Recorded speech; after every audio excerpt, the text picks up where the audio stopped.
Welcome back to the Mulberry Book Drop. Hi, Sarah. Hello. You always have the cutest hello. Oh, thanks. I'm always like, how do I say it, honestly? Every episode, I'm like, how do I want to say it this time? I don't know. I feel awkward. Well, your panic response is adorable. Oh, thank you. You're so welcome.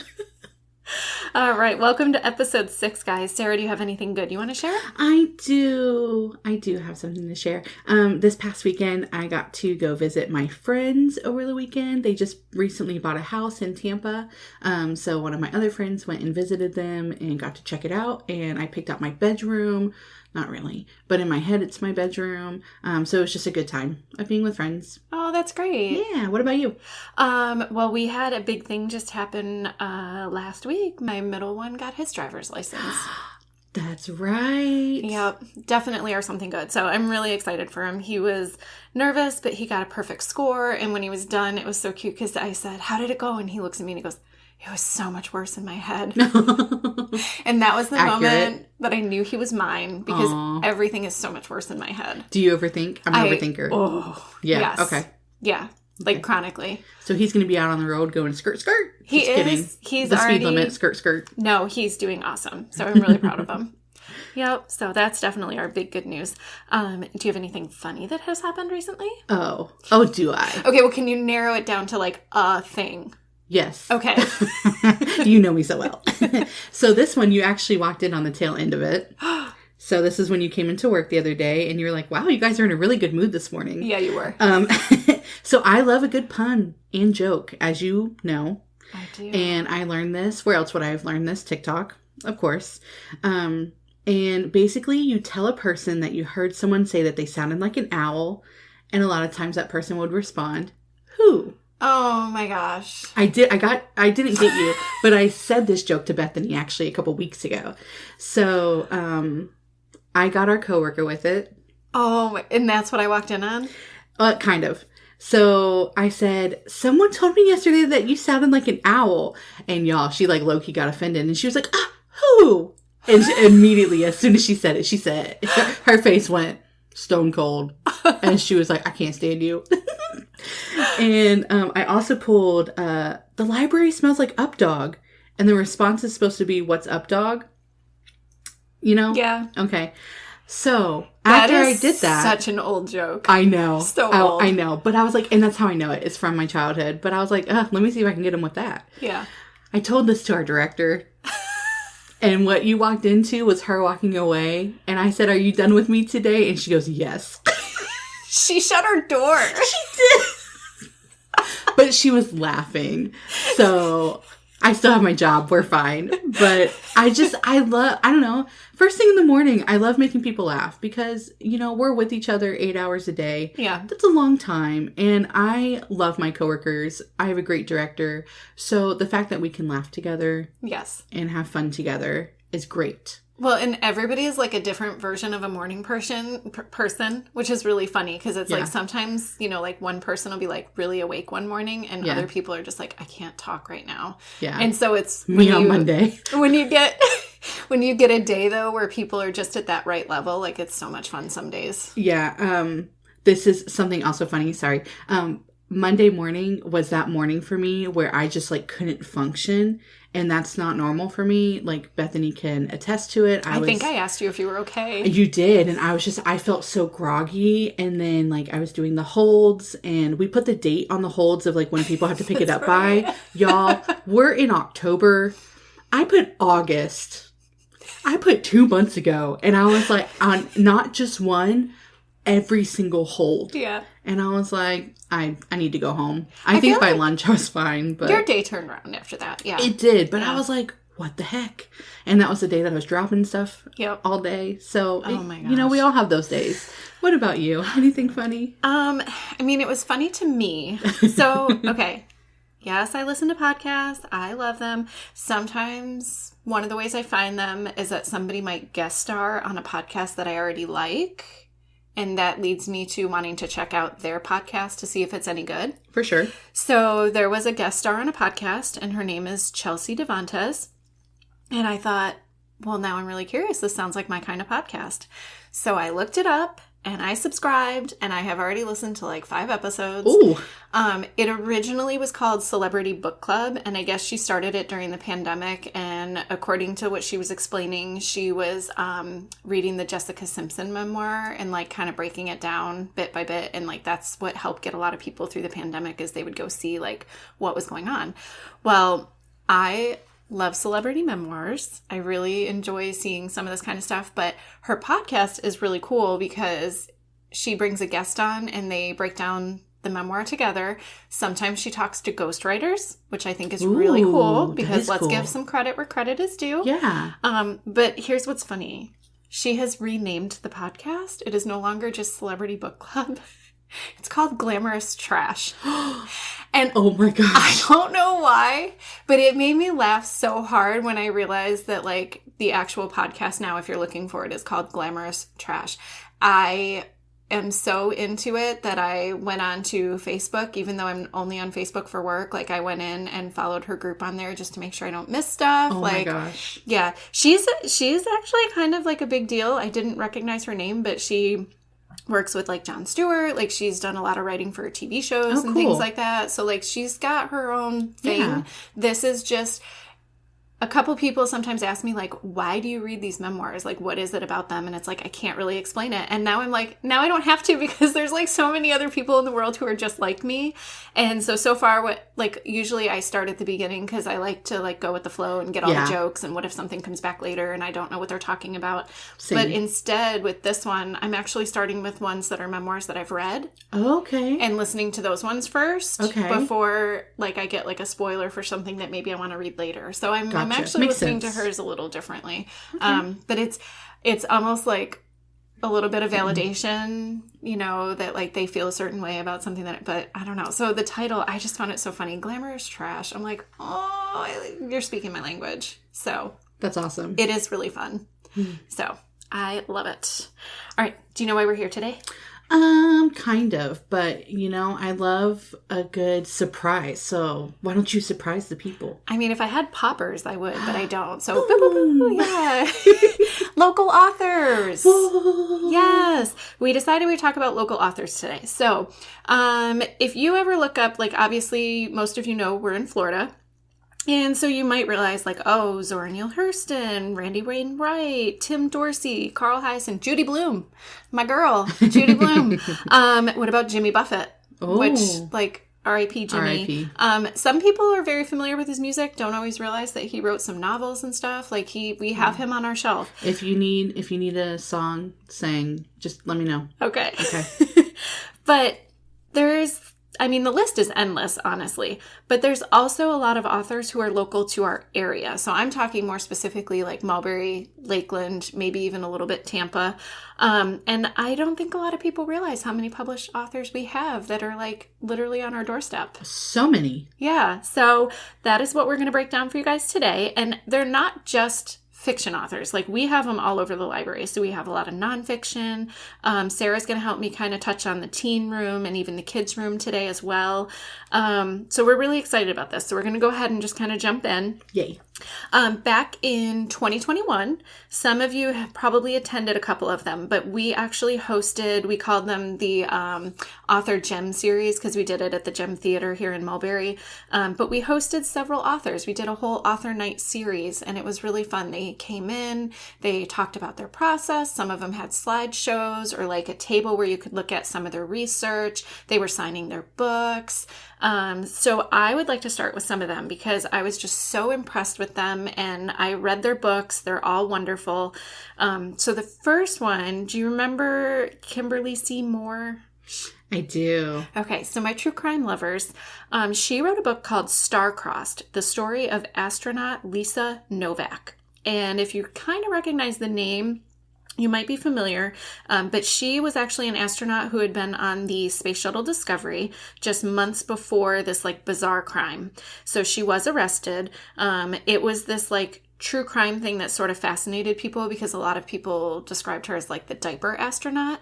And the whole premise was that she drove 900 miles from Houston to Orlando to confront a romantic rival in an airport parking lot. Ooh. And the whole diaper thing was because allegedly she had used diapers on the trip so that she wouldn't have to stop during the drive. And I do remember that in all the newspapers. Like, it was just splashed everywhere. Oh my gosh. Yes. So there is a lot more to this story, but I don't want to ruin anything for you. So I will say, please come check out the book if you're interested. But Kimberly, she is actually a Polk County native. She's a reporter for the Ledger, which is our local paper, among other outlets as well. When I talked to her, she also had mentioned an interest in like nature photography, which I thought was really cool.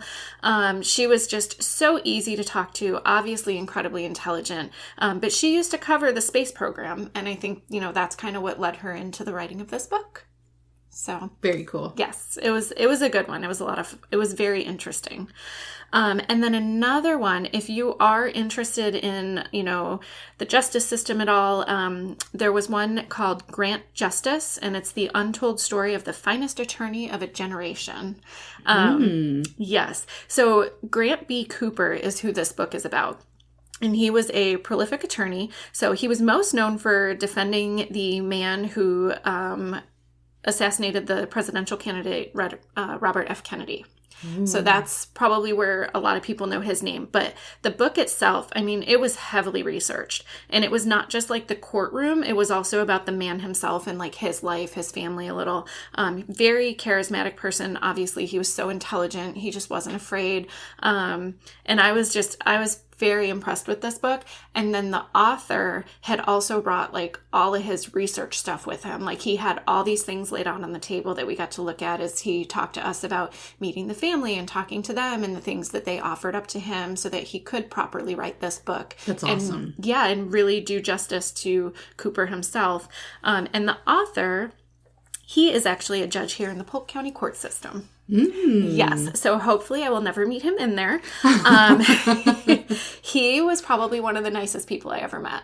Yeah. I was very surprised. He was not at all what I was expecting.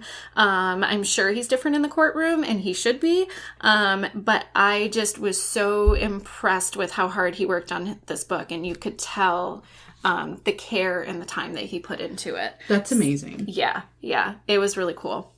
Okay, I got a couple more for you. Yeah. Sarah, do you love food? What kind of question is that? Yeah. Okay. So I was really excited that we got this author to come to one of our events, and it's called Chasing Vegan. It's baking vegan fun, which Sarah can attest to this. Vegan baking is delicious. Y'all, Bethany's food is bomb. I'm not doing this just for a compliment. But, so Mika is one of the authors on this book, and she is the one who came to the event night, and I just adored her. She shared with us her journey, like her health issues that kind of led her to changing the way that she was eating and cooking, learning more stuff about, the benefits, like the health benefits of, changing up some things. And so she ended up writing this cookbook, and it's great. There's everything from these like fudge brownies to like a red velvet cake. I was the first person to check the book out when we put it into the library, and I immediately did what I do with all new cookbooks. I made the carrot cake. Okay. Because that is how I test cookbooks. Because all carrot cakes are different. Yeah. They are. It was delicious. Oh, that's awesome. It was rave reviews from the family. And when she came, she also brought samples. And I remember like we were sitting there and a couple people were trying like some of the breads and they were like, wait, are you sure? Did you? And she's like, no, I promise. Like I made it. I know for sure.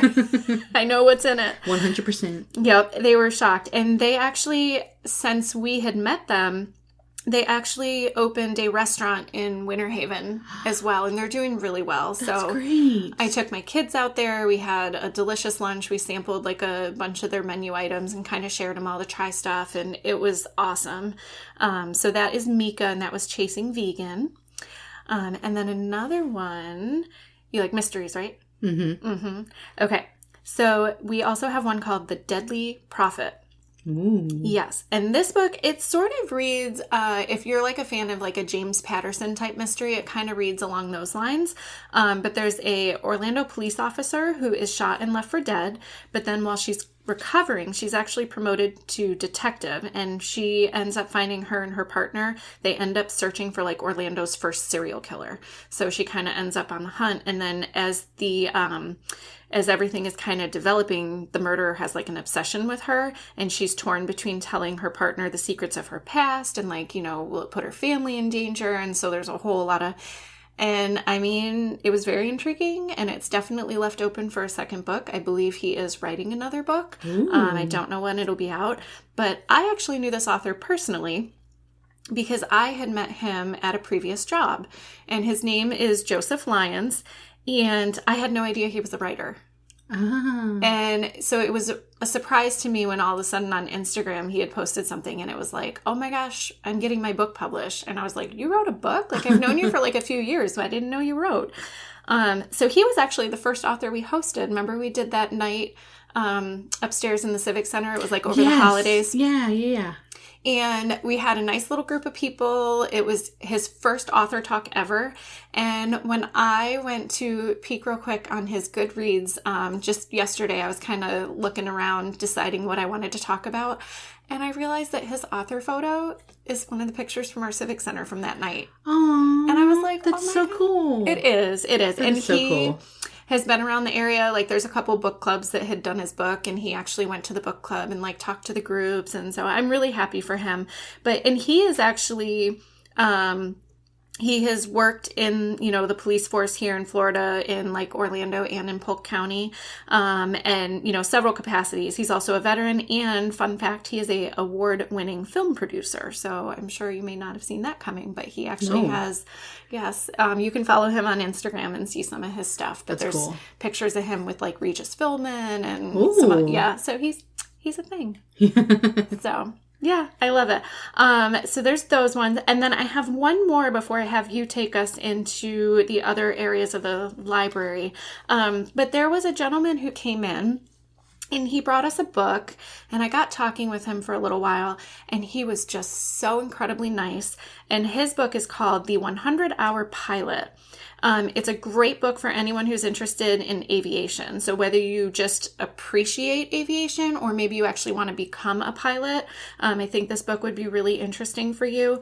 But our author here, he just was a man who was just decided, I'm going to fulfill this lifelong dream, and I'm going to become a pilot. That's so cool. Yeah. And so he even admits that like he didn't really enjoy school, but through this process, he really came to appreciate like the application of math and science when it comes to flight. And I just thought that was really cool. Like, you're never too old to fulfill a dream. Right. Come on. Not that our author is old. I'm pretty sure he's close, like around my age. But his name is Brogen. And again, he just popped in one day with his book, and we got talking, and we were able to put it in our collection. It's been checked out several times. A lot of you in the area know, like, we have Sun and Flint, like aviation is just a huge deal, like in the area where we are. So, please come in and check with us. And even if you can't remember the name of it, that pilot book, it'll be in the show notes, but we'll know what you're talking about. For sure. Yeah. So, Sarah, would you be able to take us maybe a little bit into the teen room and the kids' room? I can. Okay. Who do you have for us? I'm so excited. Okay, so we're going to go into the teen room first. And it's really cool because I would like to call her my friend. But Sofia Simpson, she is a young adult author, and she focuses on Christian fantasy, and she is the author of Dreamweaver and Terra, an Elemental series. So I'm just going to take you into those books like real quick. So Dreamweaver, the synopsis for it is, in a world parallel to Earth, a society's sole purpose is to teach humans to dream. Ari, a dreamweaver who only wants to fulfill her role in helping a young girl dream peacefully again, finds herself locked in a power struggle against those who create nightmares. Outcast. With her mother, who is, who is queen of outcasts, trying to persuade her to take her crown, she is tempted by a boy who would rule with her. Ari has a choice to make. Her best friend has a love for her he's kept hidden for years. They share a bond she can't deny. But could she love him more than a friendship can allow? Or should she accept a boy chosen for her she finds attractive? So we got a little romance in there. We do. Got a little fantasy, maybe a little sci-fi in there. I like it. And then the other one is Terra. an elemental series. So she has published 2 books so far, and I know that she is currently working on her 3rd one, which is really cool. But elementals don't mix. They fight over territories constantly, and news of their battles is everywhere. Vila, I think I'm saying that right, an earth elemental wants 2 things: to make it through high school and one day run her very own flower shop. When Link, a fire elemental, strolls into her life, she is immediately thrown into chaos when a bond flares up, connecting them forever.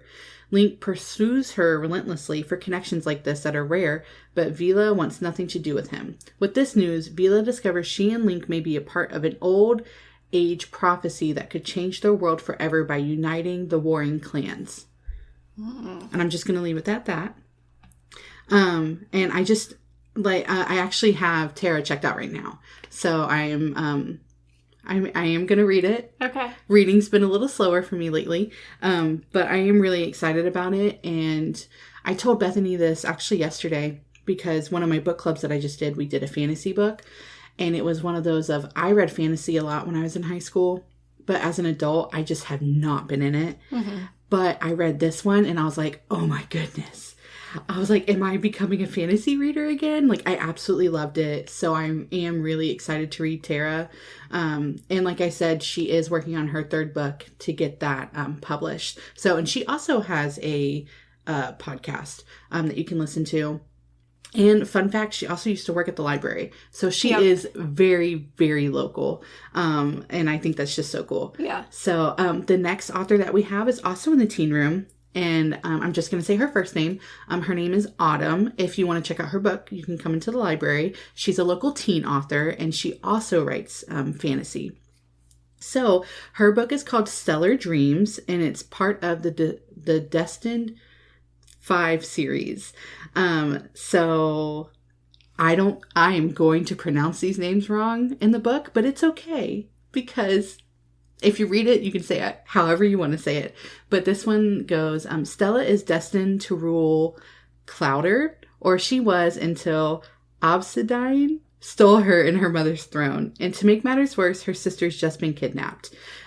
So I'm going to leave that at that. Mm-hmm. You have to, you got to check it out to figure out what happens in it. But I kind of love that both of those authors, it's very like power and like women and women on the throne. But it's like, are they going to stay on the throne? So I'm very interested. And that one is a shorter book. So you can totally come to the library, check it out. It's on the shelf. I saw it yesterday. It might be checked out. It does make you wonder how people come up with like names and places and stuff for their books sometimes. Yeah. Oh, same. Because like I don't feel like I have that like that creativity in me. And it's so cool to me. Or like I if they always change wonder the that spelling. when I'm reading. Yeah. Same. Okay. So now I'm going to take you into the kids' room. In this, we have quite a few of her books, but her name is Tiff E. Boots, and she's a children's author. But we actually just got a brand new one in for her, and it's called Scrump and Friends Go for a Swim, and it's Further Adventures with Brutus and Friends. So we have some of her other books that are like Adventures with Brutus and Friends. So her books are about animals. I mean, honestly, what more could you want? But on a hot day, the best thing to do is play in the water. Brutus, Scrump, and Charlie are cooling off. Someone nearby is crying. What could be wrong? A new friend wants to play but is scared of the water. And so this one is more like, I think like easy reader books. So kind of like you're learning to read, that kind of thing. And I think it's really cool that in the back of the book, there's actually a discussion guide and swimming safety resources. Oh, that's perfect for Florida. Yes. I was like an author that like just kind of thinks of everything, and it can be a book where you're learning to read, but it can also be very informational. Yeah. And I was like, that's great. So we do have quite a few of her books. And then the last author that I'm going to talk about is also in the kids' room, and she is more like beginning chapter books. And April M. Whitt, I think I'm saying her name right. She's phenomenal. One, she brought her grandkids to story time, so I actually know her. And she's written a series called Private Eye Romeo Riley, and these are mystery books. And what I love is that the main character was born with cerebral palsy, so it's a very it's you don't see that really ever in kids' books. But it's Romeo, and he was born with cerebral palsy, and it affects his speech and mobility. It does not, however, affect his ability to solve mysteries. He stays on the go in his power wheelchair and speaks with an electronic communication device, but there are no limits to the trouble he gets into. So I just love it. Yeah, and April is all these authors are amazing. But I think that's just so cool on how she writes her books. I forget, does she do her own illustrations? Because remember, she used to paint sometimes outside. I believe she does do her own illustrations, and they're beautiful. They are, yeah. Yeah, for sure. So, yeah, those are the authors that I had. Thank you. Guys, this is not even just the tip of the iceberg. I'm not even kidding when I say if you do want to just browse, maybe if we're lucky, when the library expands a little bit, we can have a local author section. For right now, cool. They're, throughout the library in the appropriate section, but we can show you what that local author looks like, the sticker, and we can certainly point you to stuff because we love to support our local authors. Yeah. And I mean, maybe some of you are curious, how can I become a local author? Not me, you. But if you are interested, we actually have a writing club. We have an adult writing club that meets on the second Monday at 10 a.m. And they usually begin with like a writing prompt. And then they have, this perfect space to kind of begin their writing journey. And, you can write a little something. Maybe you want to share it before the group is over. Maybe you just want to listen in and get ideas. That's all fine. But Sarah, did you happen to go to writing club? I did. How did it go? Oh my goodness. I went to writing club last week and it was so much fun. One, I will start with, I am not a writer.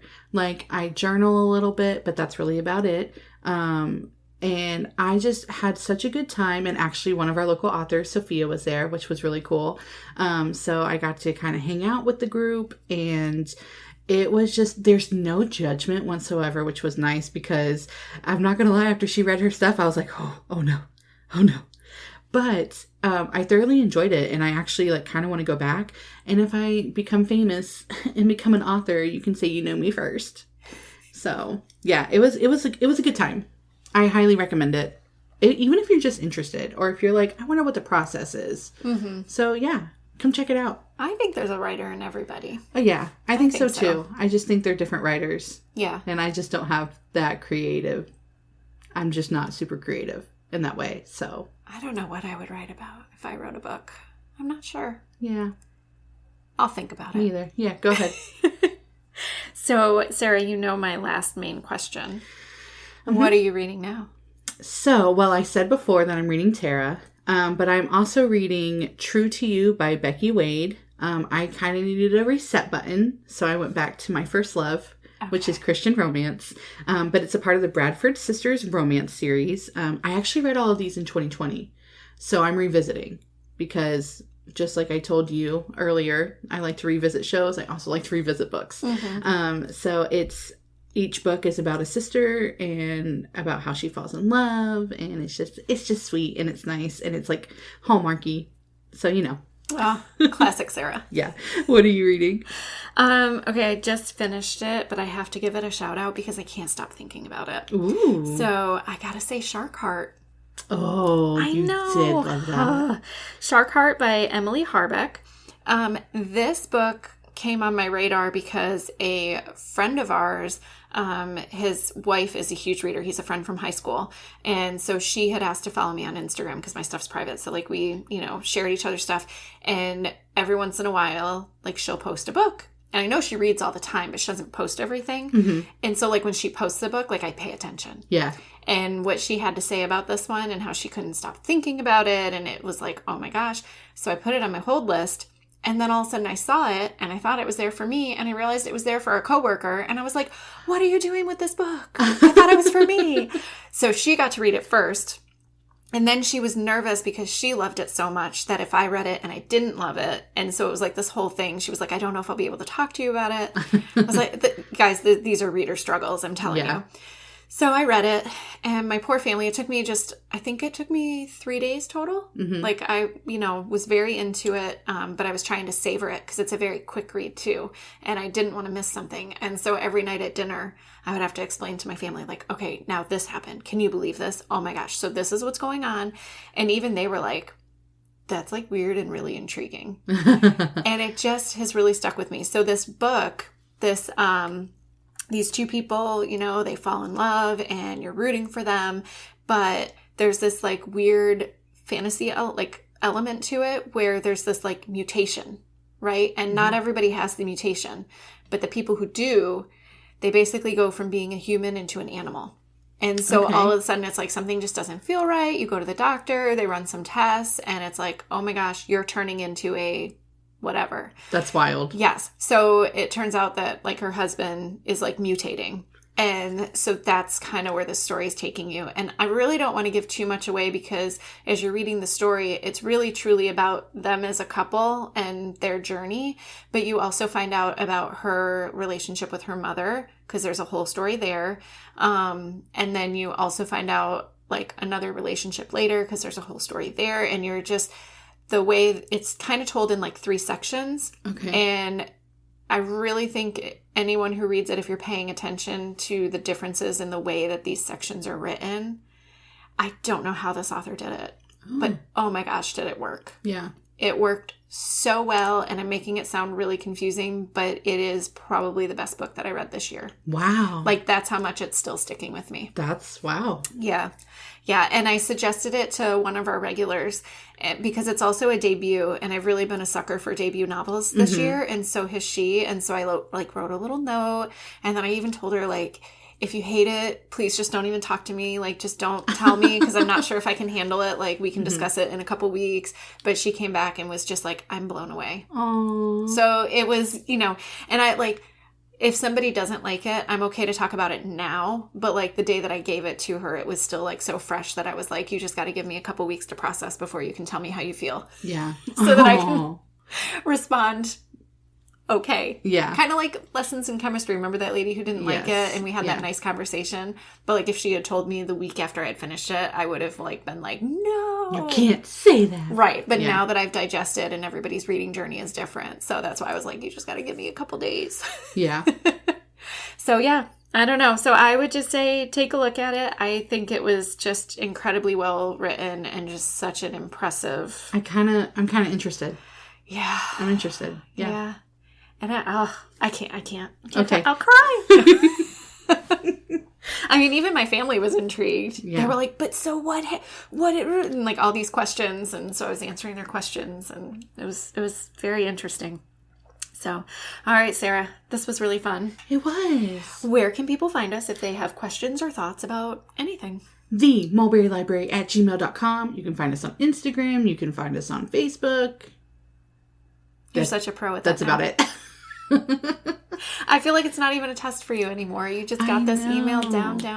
And no, it's okay, because when she asked me earlier in my brain, I was like, oh, the library Mulberry. And I was like, no. We got to switch it back. Okay. Yeah. Oh my gosh, this was awesome. Yes. All right, you guys. Thank you so much. We hope you enjoyed it as much as we enjoyed hanging out with each other. And we'll talk to you soon. Happy reading, Mulberry.